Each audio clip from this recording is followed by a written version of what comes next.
In the vastness of an open-pit mine, silence is the costliest sound imaginable.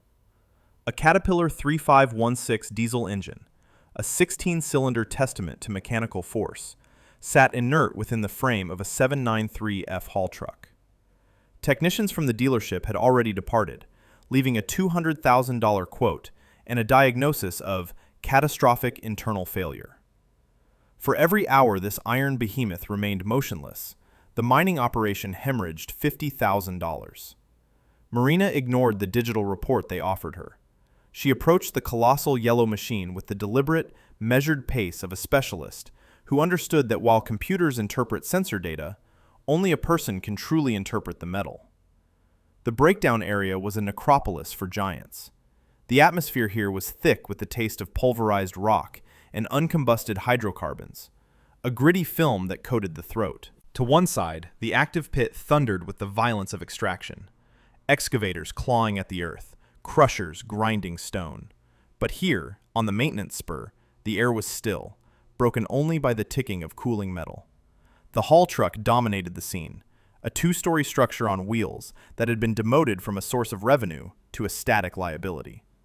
It wasn't merely a vehicle, it was a vital artery in the mine's circulatory system, and it had just suffered a massive coronary. A bright red tag, secured by a wire to the engine block, fluttered in the arid breeze. Condemned. The word was scrawled in thick black marker, a final judgment passed by the dealership's head technician. The paperwork authorizing the engine swap was already prepared, sitting on the bumper, awaiting a signature that would approve a $250,000 expense. Miller, the site manager, stood near the front tire, dwarfed by the scale of the equipment. He carried the weariness of a man watching his quarterly bonus dissolve into the red dust. They called it at 0400, Miller stated, his voice toneless. His gaze remained fixed on the truck, as if it had personally betrayed him. Said the high-pressure pump came apart and threw shrapnel into the gear train. They claim the timing is off by 40 degrees. It's scrap, Marina. They're ready to pull it. Marina paused before answering, adjusting the strap of her tool bag, a heavy canvas satchel that clanked with the sound of well-maintained steel. She wasn't on site because she was the most affordable choice. She was here because she was the final one. In her industry, there were parts swappers and there were mechanics. The dealership dispatched parts swappers, technicians trained to obey a flowchart on a laptop. If the screen dictated replacement, they replaced.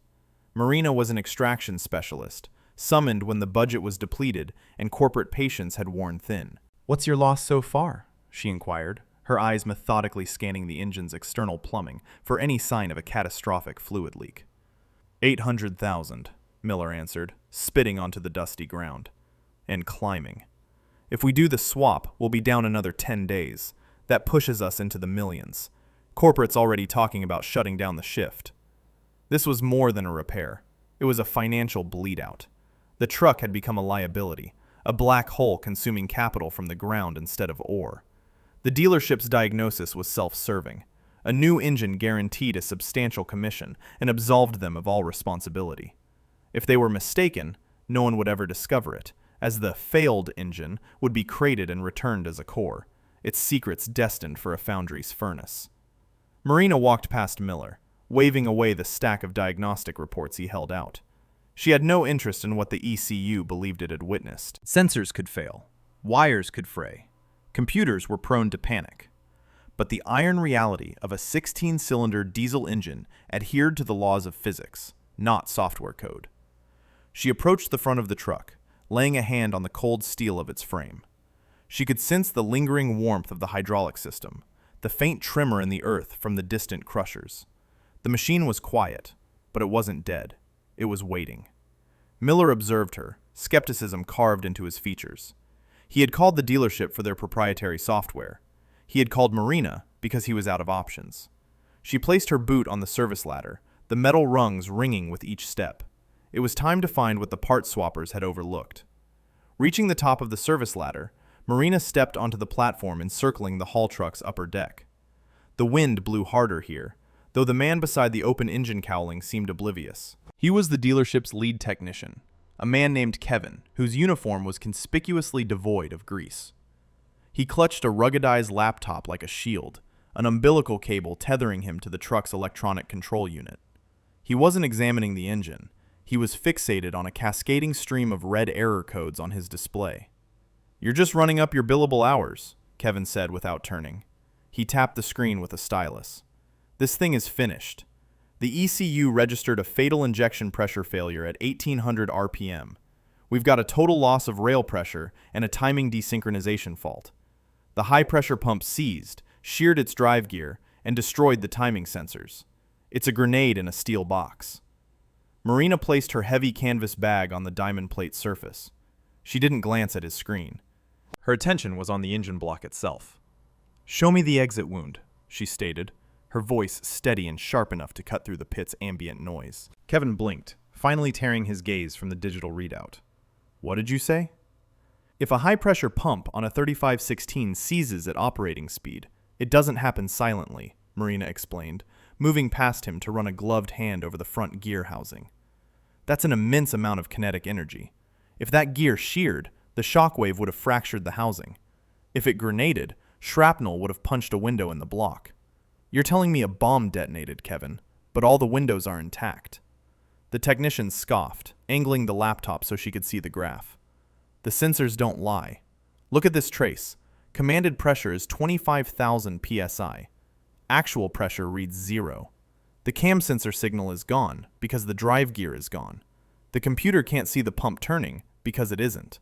It's an internal failure. You can't diagnose a sheared shaft by looking at the paint."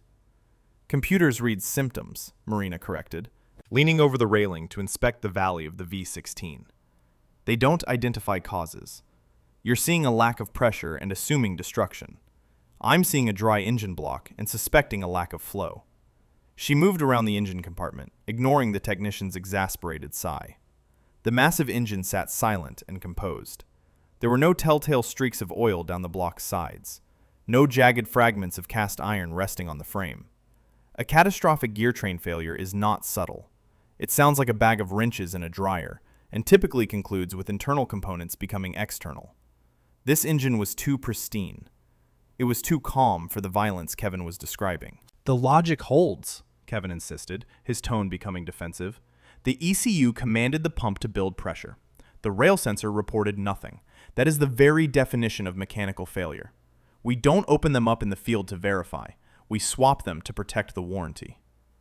"You swap them to protect your liability," Marina retorted, turning from the clean surface of the housing. "You're condemning $200,000 of iron based on a voltage signal. You see a flat line and think, death.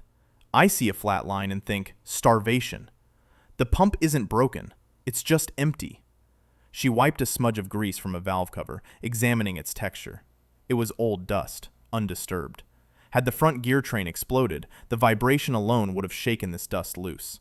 The physical evidence didn't match the data. The laptop was screaming murder, but the body bore no wounds. "I need the ignition keys," Marina said, turning back toward him. Kevin frowned, partially closing his laptop.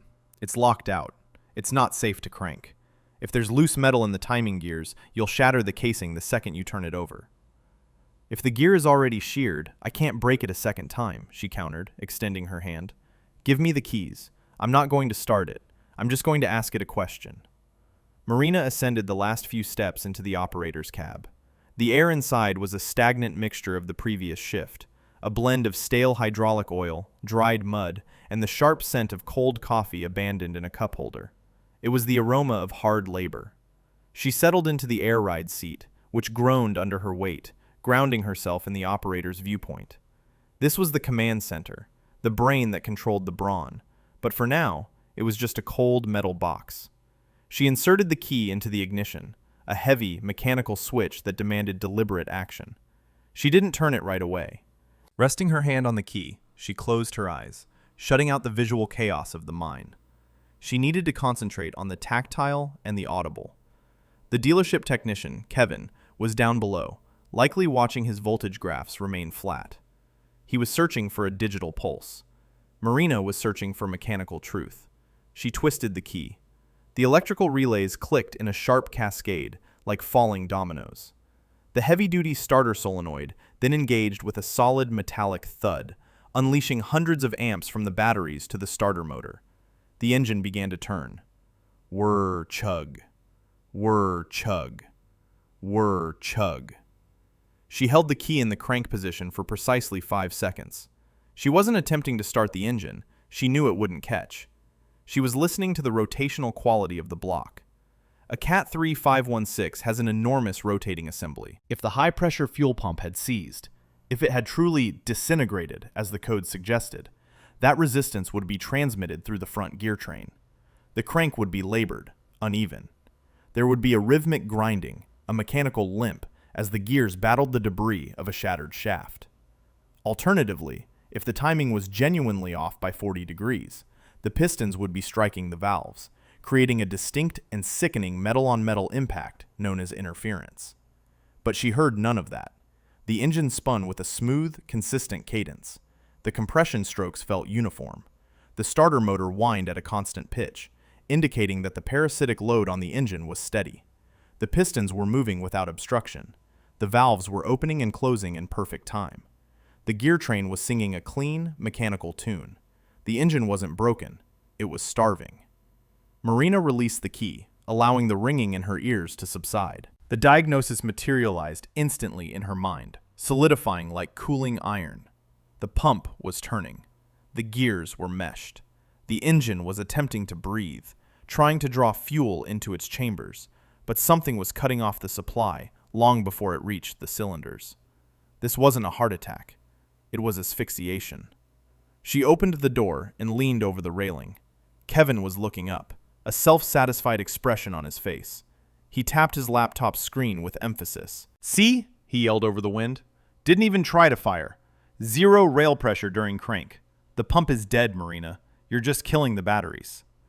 "It spins too smoothly to be dead," Marina called back, her voice calm, free of the irritation he was trying to elicit. "If that pump were seized, we'd hear the gear lash. If the shaft were sheared, the starter would spin faster due to the reduced load. That crank was normal. The pump is turning, Kevin. It's just pumping air." "The sensor says—" "The sensor is blind to the mechanical reality," she interrupted, swinging her legs out of the cab. She descended the ladder with a renewed sense of purpose. The problem wasn't buried inside the heavy iron castings where the real money was. The problem was in the veins. She reached the ground and walked past him, making a direct line for the fuel transfer system. From her canvas bag, Marina retrieved a flex head ratchet fitted with a 13mm socket. The first obstacle to the truth was the cosmetic shielding, the molded plastic covers Caterpillar installed to muffle the violent sound of injection events and to give the engine a clean look for marketing photos. To Marina, these covers were just vanity plates, hiding the machine's reality. She loosened the bolts with a practiced efficiency, tossing the plastic shields onto the walkway with a clatter that made Kevin wince. Beneath the plastic, the engine's true anatomy was revealed. It was a dense, complex web of steel pipes, braided hoses, and heat-shielded wiring harnesses. This was the raw nervous system and circulatory network of the 3516, and it was here that the story of the truck's failure was written. Marina didn't take in the entire scene. She followed the path of the fuel. Her gloved hand located the low-pressure transfer pump, the mechanical heart that drew diesel from the tank to feed the high-pressure circuit. She traced the supply line, running her fingers along its braided steel sheath, feeling for the telltale flat spots of wear or the sharp kink of a hose forced into position by a careless mechanic. The lines told a story of maintenance debt. As she followed the fuel circuit toward the high-pressure rail, she started to notice the fingerprints of the parts swappers who had been here before. She discovered a P-clamp meant to secure a fuel return line had been replaced with a cheap plastic zip tie, now brittle and broken from heat, leaving the line to vibrate against the engine block. She found a banjo bolt on the filter housing with a rounded head, evidence of a technician using an incorrectly sized wrench and brute force. And, most damningly, she saw the copper crush washers on the fuel inlet. They were compressed to the thinness of foil and double stacked, a clear sign that someone had reused old gaskets instead of fetching new ones from the parts room. "You see this?" Marina murmured, speaking more to the engine than to Kevin. "They treated you like a farm tractor, not a piece of precision machinery." She paid no mind to the injectors. Dealership technicians always focused on the injectors because they were expensive components and an easy scapegoat.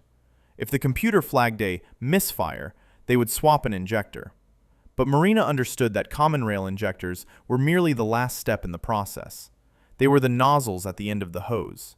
If water wasn't coming out, you didn't blame the nozzle, you checked the spigot. Her attention shifted to the high-pressure fuel pump itself. It was a massive, gear-driven assembly buried deep in the engine's valley, partially hidden by the intake manifolds. This was the very component Kevin claimed had disintegrated. But Marina was looking at a small, cylindrical device bolted to the back of the pump. It was the hydraulic circuit that controlled fuel metering, a system often overlooked by modern technicians because it lacked obvious moving parts. It was a solenoid, a simple electromagnetic valve. Her hand came to rest on the component. It was the proportional valve, also known as the fuel metering unit. It was a small, unassuming cylinder, no bigger than a can of soda, nestled behind the main wiring harness. It was coated in a layer of grime that suggested it hadn't been touched since the engine was assembled in Lafayette. It wasn't a spectacular failure point, like a thrown connecting rod or a cracked cylinder head. It was a precision instrument that depended on micron-level tolerances to slide back and forth, regulating the volume of diesel entering the high-pressure plungers. If this valve were to stick closed, even by a fraction of a millimeter, the pump would spin, the gears would turn, and the starter would whine, but the rail pressure would remain at absolute zero. The computer, observing the pump turning but measuring no pressure, would logically assume the mechanical link was severed. It would conclude the pump had shattered. But the pump wasn't broken. It was simply being starved. Marina wiped a layer of oily dust from the connector. The plastic locking tab on the electrical plug was yellowed and brittle from heat cycles. This was her suspect. It wasn't a $200,000 explosion. It was a $500 gatekeeper that had decided to lock the door. She saw the rounded bolt heads on a nearby bracket and knew precisely what had happened. The maintenance crews had been changing filters and swapping sensors while ignoring the quality of the fuel itself, allowing the system to varnish until its arteries hardened. "Found you," she whispered. With her hand still resting on the valve, her fingers tracing the dusty connector, Marina identified the core of the problem. To an untrained eye, this component was just another piece of hardware in the engine's complex landscape. But to a fuel systems expert, the proportional valve, the fuel metering unit, was the gatekeeper for the entire machine. It was a solenoid-driven spool valve, a simple electromagnetic device that received a pulse-width modulated signal from the ECU. When the computer demanded pressure, it sent a precise current to this magnet, which pulled a steel spool against a spring to open a fuel port. It was the exact point where electrical command became hydraulic action. "This is your killer," Marina announced, her voice cutting through the wind. She tapped the solenoid casing with her fingernail. Turning to Miller, who was now at the base of the ladder, squinting up at her in the harsh sunlight, she said, "This part costs $480. It takes 20 minutes to replace, and you're about to sign off on a $200,000 engine because a $400 magnet is stuck." The vast difference in those numbers hung in the dusty air. In heavy industry, costs were typically immense. A single tire for the 793F was more expensive than a luxury car. But this particular discrepancy was insulting. It was an imbalance of information that the dealership was leveraging, whether intentionally or not. They were condemning a skyscraper because the front door was jammed. Miller shifted his weight uneasily. He wasn't a mechanic. He was a manager of capital assets. He understood risk, and at that moment, Marina represented a risk. "Marina, step away from that pump," he ordered, his voice straining to sound authoritative. "That engine is tagged out. It's a core exchange. If you tamper with the fuel system, we void the core return warranty. That engine carcass is worth $80,000 as a trade. If you open it and you're wrong, the dealership will reject the core. Then I'm not down 200 grand. I'm down almost 300. I can't risk that on a hunch." Kevin, the technician, sensed the manager's hesitation and stepped forward, emboldened. "He's right. That pump is sealed. The moment you put a wrench on it, it's considered customer abuse. You're talking about voiding the liability protection for our entire fleet contract. The data shows the pump is destroyed. You don't fix a destroyed pump with a cleaning rag." Marina looked from the technician to the manager. This was the barrier. It wasn't a mechanical problem. It was a bureaucratic one. This was the point where institutional knowledge often died. smothered by the security of a warranty claim. It was safer for Miller to waste $250,000 and blame the manufacturer than to save the money and risk having the blame fall on him. It was the cold logic of the corporate world, and it was why so many good machines were sent to the scrap heap. She didn't retreat. She leaned in, resting her forearm on the valve cover, claiming her ground. It's not a hunch, Miller. It's physics. And I'm not asking you to trust me. I'm asking you to do the math. She pulled a rag from her pocket and wiped her hands slowly, letting the tension build. The pit crew, a group of 3 mechanics who had been observing from a service truck, fell silent. They recognized her posture. It was the stance of someone about to make a final bet. "I'll make you a wager," Marina said, her voice dropping, becoming as steady and hard as iron. "Give me 1 hour, 60 minutes. I will pull this valve. I won't replace it. I'll service it. If I put it back in and this truck fails to build rail pressure on the first crank, I will waive my entire fee. I walk away, and you pay me nothing for my travel or my time. You can crate up the engine, and I'll sign a statement saying I never touched the internals." Miller hesitated, his gaze shifting between the red condemned tag and Marina's determined face. The financial pressure was enormous. Every hour the truck sat idle, the mine lost $50,000. If she was right, he would be the hero who saved the quarter. If she was wrong, he would lose an hour he couldn't afford. "But," Marina continued, her eyes locked on his, "if I'm right and that truck runs, you pay my invoice in full, and you authorize a maintenance order to have every 3,516 in this fleet treated for fuel varnish within the month. You stop treating symptoms and start fixing the root cause."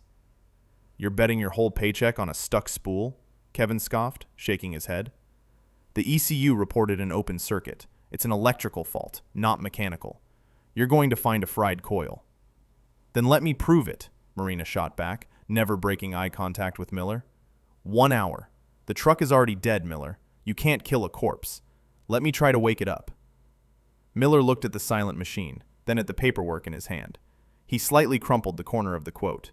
The potential savings were too great to ignore, even with the risk. He let out a long, dusty sigh. "You have 60 minutes, Miller declared, checking his watch. "If that truck isn't running by noon, I'm calling the crane to pull the block. Don't make me regret this." "Clock's running," Marina said. She immediately turned her back on them, the negotiation complete. She reached for her 10mm socket. The politics were over. Now it was just her and the machine. The instant the 60-minute clock began, Marina's entire demeanor changed. She did not rush. Rushing was for amateurs who confused speed with proficiency. She reached into her bag for a can of contact cleaner and a lint-free cloth. Before a single bolt was touched, she began meticulously cleaning the area around the proportional valve. Most field repairs fail because dirt, the ultimate enemy of high-pressure hydraulics, contaminates the open system. The dealership technicians, in their hurry to swap components, often skipped this step. Marina sprayed the solvent, watching the accumulated grime dissolve until the yellow paint of the casting was surgically clean. Only then did she pick up her tools. "You're cleaning the casing?" Kevin asked from the railing, his voice laden with skepticism. "The pump is dead, Marina. You're just polishing a tombstone." "Contamination is a choice," she said without looking up. "I'm choosing not to make it." She fitted a 5mm Allen bit to her ratchet. The bolts were delicate compared to the massive hardware elsewhere on the chassis. She applied smooth, steady pressure. The first bolt broke free from its static friction with a sharp report that echoed in the quiet bay. The second followed. She backed them out evenly, a few turns on one, then the other, ensuring the valve body would extract straight to avoid damaging the O-rings. As the seal broke, a faint hiss emerged, the sound of trapped hydraulic pressure escaping. It was a positive sign, indicating the system's integrity was intact. A distinct, heavy aroma wafted up. Hot diesel fuel mingled with the metallic scent of the pump's internals. It wasn't the acrid smell of a burnt bearing. It was the clean, chemical odor of fuel. Kevin glanced at his watch. 55 minutes. You know the code said open circuit, right? That means the coil winding inside the solenoid is broken. You can't fix a broken wire with a rag. You're going to pull it out, find nothing, and we'll still have a dead truck. Marina ignored him. Her focus had narrowed to the sensations in her fingertips. She gripped the valve body, gently wiggling it to free the O-rings from their seats. It resisted for a second, the stubborn grip of time and heat, and then, with a soft, wet pop, it came loose. She lifted the component from the engine's valley, holding it up in the harsh sunlight. It was a small cylinder of machined steel and black plastic, dripping with diesel. To an untrained eye, it was a generic piece of equipment, but Marina held it with the care of a jeweler examining a raw gem. This was the intersection of the electrical and the mechanical, the precise point where the computer's logic met the engine's raw power. "There's your culprit," she said quietly. Externally, the valve appeared flawless. No metal fragments clung to the magnetic coil, no signs of a burnt housing. It looked innocent. But Marina knew that in high-pressure fuel systems, innocence often concealed microscopic failure.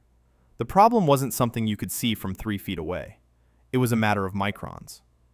"It looks fine," Kevin observed, leaning closer in spite of himself.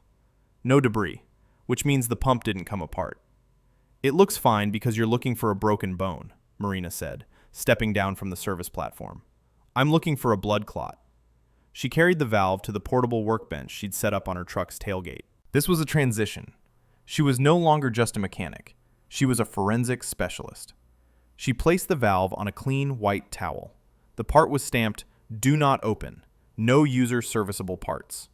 It was a warning meant to protect the manufacturer's revenue, a statement that the technology within was too complex for human hands. Marina reached for her set of picks. She didn't believe in sealed components. She believed that anything put together by human hands could be taken apart by human hands, as long as those hands understood the difference between force and finesse. She adjusted her magnifying lamp, its lens catching the sun. She prepared to violate the warranty seal, certain that the truth was hidden inside the steel casing. Securing the valve body in a small vise on her workbench, Marina regarded the "Do Not Open" stamp. It was a legal warning, but to a specialist, it was an invitation. She chose a fine point pick and a pair of snap ring pliers. The metering unit's design was simple in concept, but precise in reality.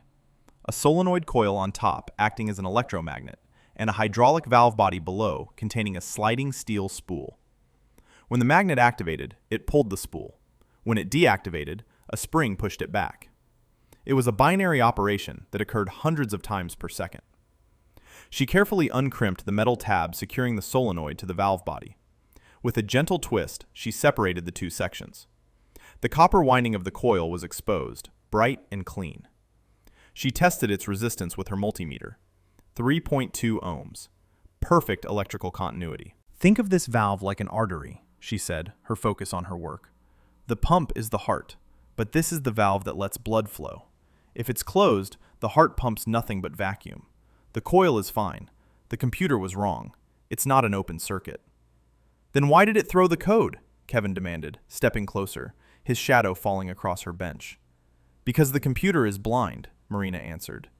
She set the coil aside and turned her attention to the hydraulic section. It commanded the valve to move. It detected no change in fuel pressure. It increased the current to force it. Still no change. So it assumed the wire was broken. It never considered that the wire was fine, but the door was stuck shut. She picked up the valve body. Inside the central bore was the spool, a machined steel cylinder no wider than a pencil. It should have been loose enough to rattle. It should have slid out under its own weight when she inverted the housing. But when she turned the valve upside down, the spool remained fixed. It was frozen solid. "Here is your catastrophic failure," she said, handing the housing to Miller. "Shake it." Miller accepted the cold steel component and gave it a firm shake. There was no rattle. It felt like a solid piece of metal. "It's seized," he stated, the color draining from his face as he grasped the implication. "Not seized," Marina corrected, taking it back. "Stuck." Using a brass drift, she gently pushed the spool from the bore. It resisted, moving with a thick, gummy reluctance before finally sliding free. She held it up to the light, then placed it under her magnifying lamp. To the naked eye, it appeared to be clean steel. But under the lens, the truth was revealed in an amber hue. "Look at the lands of the spool," she directed, pointing to the raised rings that served as seals. "See that yellow tint? That's not oil, that's varnish." Miller leaned in, squinting through the magnifying glass. A faint, golden glaze coated the precision machine's surfaces. It seemed insignificant, a layer thinner than a human hair, but in the world of high-pressure hydraulics, where clearances are measured in microns, it was a mountain. "This is oxidized fuel residue," Marina explained, her voice shifting to the cadence of a lecturer. "Diesel fuel isn't just power, it's a chemical compound. When you let these trucks idle for hours, keeping the cab cool for the operator during lunch, or leaving them running between shifts to avoid cold starts, the fuel gets hot. It circulates through the rail, absorbs heat from the engine, and returns to the tank. It essentially cooks. Over time, the aromatic compounds in the diesel begin to polymerize. They form this sticky, lacquer-like film on the tightest tolerances in the fuel system." She ran her fingernail across the spool. It didn't snag, but the surface felt tacky, like drying resin. "This is maintenance malpractice," she declared, looking directly at the site manager. "You aren't driving these trucks. You're parking them. The heat soaked into the fuel system, and the diesel degraded. This varnish added maybe 5 microns of thickness to the spool. That was enough to overpower the return spring. The solenoid pulled the valve open, the varnish seized it, and it stuck there. The computer screamed failure because it lost control of the fuel flow. But the pump didn't fail. The valve just needs a bath." Kevin stared at the component, his mouth slightly agape. He had condemned the engine based on a digital code that pointed to an electrical fault. He had been prepared to replace 2 tons of iron because of a chemical layer so thin it was barely visible. The disconnect between the scale of the proposed solution and the reality of the problem was immense. "Are you telling me," Miller began, his voice trembling with a combination of relief and anger, "that an $800,000 loss was caused by dirty fuel?" "Not dirty fuel," Marina corrected. "Cooked fuel. And yes, the machine is fine, Miller. It just has high cholesterol." She didn't reach for a new part. She didn't call the parts department. She reached into her bag and produced a can of industrial-grade solvent and a piece of ultra-fine 2,000 grit polishing cloth. The solution wasn't a new engine. It was chemistry and gentle friction. "Diagnosis confirmed," she murmured to herself. "Now for the restoration." The repair commenced not with brute force, but with chemical finesse. Marina placed the spool on the white towel, its amber discoloration stark against the polished steel. She shook the can of industrial solvent, the agitator ball rattling inside, and applied a liberal coat to the component. The solvent's sharp, volatile scent cut through the mine's heavy, oily air. She watched as the chemistry worked, the clear liquid turning yellow as it dissolved the polymerized hydrocarbons bonded to the metal. She took the strip of 2,000 grit polishing cloth and wrapped it around the spool. This was not about removing material. It was about restoring the surface to its original factory finish. She rotated the spool between her fingers, applying even, gentle pressure. It was a tactile process. She could feel the drag of the varnish through the cloth, a microscopic roughness that felt like sandpaper to her trained hands. She worked in a steady, circular motion, respecting the part's precise geometry. After 2 minutes of focused effort, the drag vanished. The friction was gone. She wiped the spool clean with a fresh cloth and held it up. The amber glaze had disappeared. The steel was silver once more, reflecting the sunlight with a perfect, mirror-like finish. She slid the spool back into the valve body. This time, there was no hesitation. Gravity alone pulled it down the bore, and it came to rest against the bottom stop with a distinct, metallic clink. It was free. She reattached the solenoid coil, carefully re-crimping the tabs with her pliers to ensure the mechanical connection was solid. "Now we ask it again," she said. She retrieved a spare 12-volt battery from her truck bed, which she kept for bench testing. She stripped 2 short lengths of wire and touched them to the valve's connector pins. Click. The sound was sharp, crisp, and immediate. It wasn't the sluggish thud of a component fighting friction. It was the decisive snap of a healthy magnetic field actuating an armature. Click-clack, click-clack. The valve was responsive. It was opening and closing with the speed necessary to regulate fuel at 1800 RPM. The open circuit the computer had reported was a phantom. The electrical path was sound. The mechanical path was now clear. Marina returned to the engine, the serviced valve in her hand. The installation was the reverse of the removal, but performed with greater care. She lubricated the O-rings with a drop of clean engine oil to prevent tearing during insertion. She guided the valve into its port on the high-pressure pump. It seated with a satisfying hydraulic feel as the seals engaged. She threaded the bolts by hand first, ensuring they caught properly without cross-threading. Then she took her torque wrench, set it to exactly 45 inch-pounds, and tightened them. Click, click. The gatekeeper was back in position. "System sealed," she announced. "Time to bleed it." She moved to the secondary fuel filter housing and found the manual priming pump. It was a simple, spring-loaded plunger used to purge air from the lines after a filter service. At that moment, the high-pressure rails were filled with air, and a diesel injection system cannot compress air to 25,000 psi. It required a solid column of liquid. Marina unlocked the plunger and began to pump. Up, down, up, down. The first dozen strokes were effortless, the plunger moving with no resistance. She was pumping nothing but air. She maintained a steady rhythm, her shoulder working the mechanism.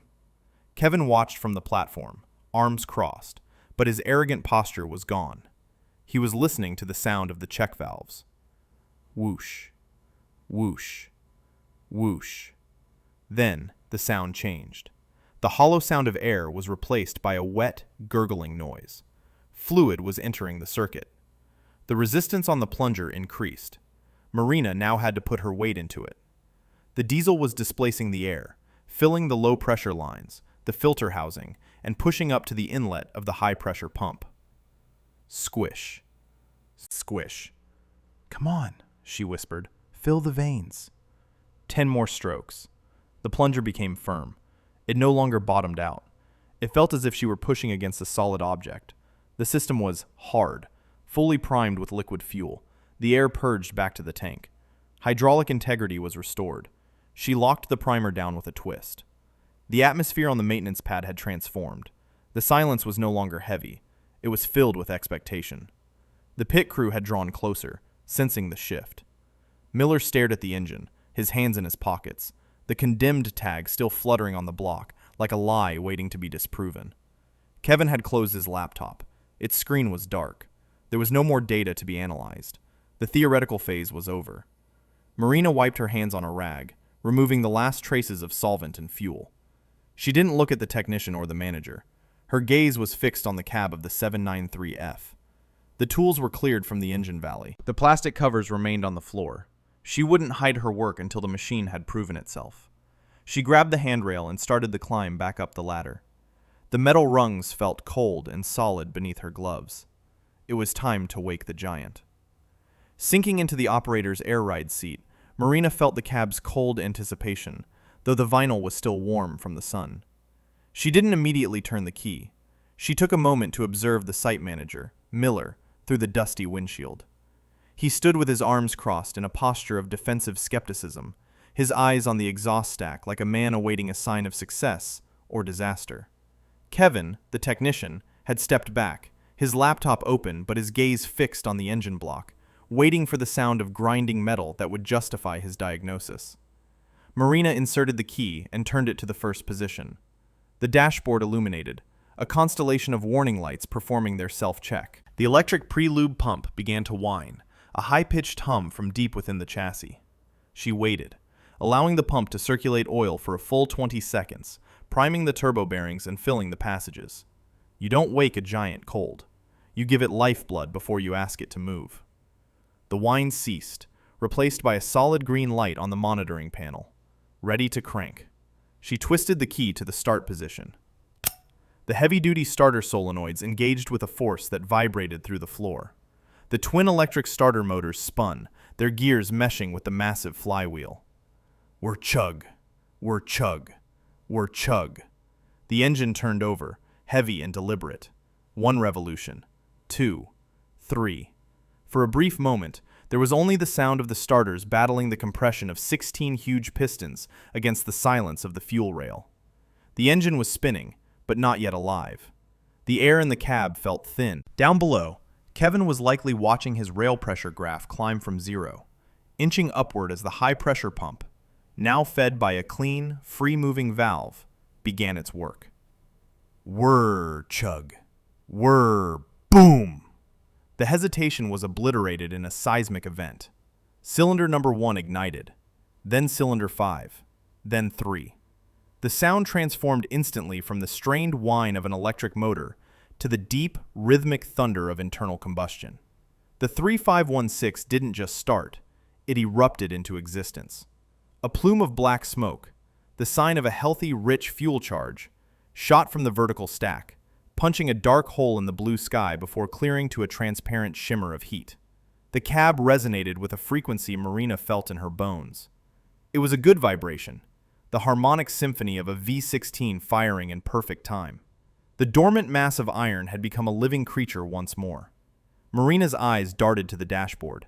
She ignored the sound and focused on the data. The tachometer needle swept up and settled at a steady 700 RPM. The oil pressure gauge, the most critical vital sign, leaped from 0 and stabilized at 60 psi in under 3 seconds. The coolant temperature needle began its slow climb, and there, in the center of the display, the check engine light flickered once, then went dark. No codes, no warnings, no fatal errors. She exhaled a breath she hadn't realized she was holding. The engine settled into its idle, a deep, powerful thrum, thrum, thrum that echoed off the high walls of the pit. It was the sound of productivity. It was the sound of $50,000 an hour being restored to the balance sheet. She leaned out the window, looking down at the scene below. It was a study in contrasts. Miller was staring up at the exhaust stack, his mouth slightly agape, the condemned tag in his hand now looking absurd, like a death certificate for a man running a marathon. But it was Kevin's reaction that gave Marina the most satisfaction. The technician was looking from his laptop screen to the engine, then back to the screen.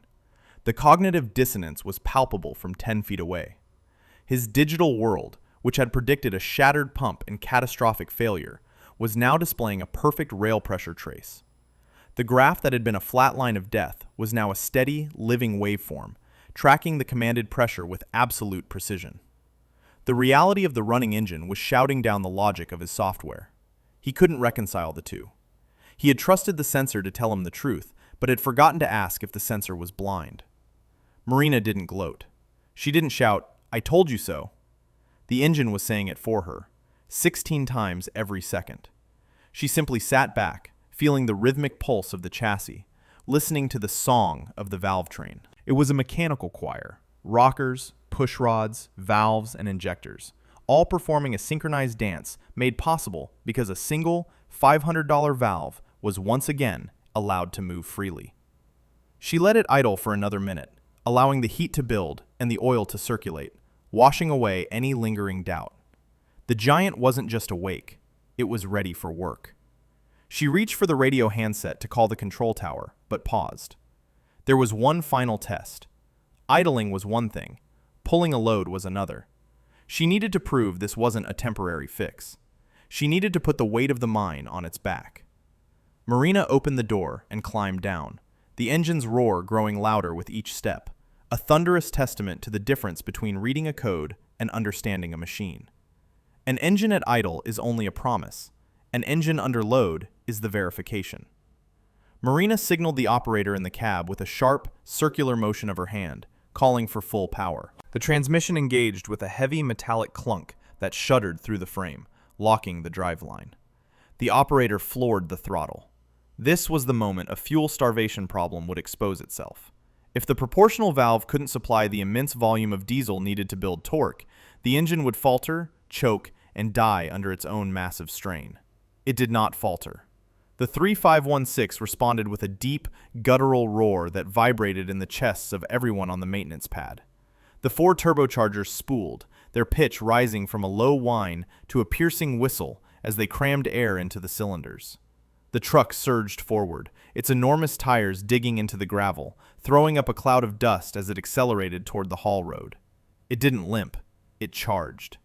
The exhaust stack remained clear, just a shimmer of heat against the sky, a sign of perfect combustion. The valve was sliding, the pump was stroking, and the rail pressure was holding steady at 25,000 psi. Miller watched the truck move toward the active pit, his expression shifting from anxiety to a stunned relief. He was no longer looking at a breakdown. He was looking at production. He turned to Marina, who was already wiping hydraulic fluid from her wrench. "It's holding," Miller said, as if he still couldn't fully process the physics. "Full load. No codes. It sounds better than our new units."